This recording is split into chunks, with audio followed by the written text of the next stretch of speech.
छोटे से गांव में 10 साल की रिया अपने मम्मी पापा के साथ रहती थी। उसका सबसे पसंदीदा खिलौना था एक पुरानी सी गुड़िया जो उसे उसके दादाजी ने दी थी।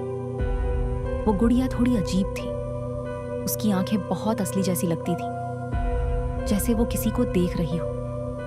एक रात रिया सो रही थी, तभी उसे हल्की सी आवाज सुनाई। रिया, खेलोगी? रिया की नींद खुल गई। उसने चारों तरफ देखा, लेकिन कमरे में कोई नहीं था। उसकी नजर अपनी गुड़िया पर गई जो अब बिस्तर के किनारे बैठी थी। मैंने तो इसे टेबल पर रखा था, रिया ने सोचा। अगली रात फिर वही हुआ। इस बार गुड़िया धीरे धीरे अपना सिर घुमाकर रिया की तरफ देखने लगी। रिया डर गई। उसने मम्मी को बताया, लेकिन मम्मी हंसकर बोली, तुम सपना देख रही हो। तीसरी रात कमरे का दरवाजा अपने आप बंद हो गया।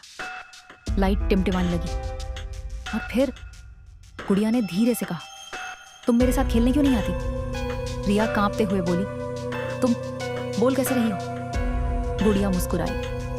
उसकी आंखें अब काली हो चुकी थीं, क्योंकि मैं अकेली हूं और अब तुम भी अकेली रहोगी। अचानक कमरे में ठंडी हवा चलने लगी। रिया चिल्लाई, लेकिन आवाज बाहर तक नहीं पहुंची। सुबह जब मम्मी कमरे में आई, रिया अपने बिस्तर पर नहीं थी, बस वो गुड़िया वहीं बैठी थी और अब उसके होठों पर हल्की सी मुस्कान थी। उस दिन के बाद जब भी कोई उस गुड़िया को घर लाता, रात में वही आवाज सुनाई देती, खेलोगे?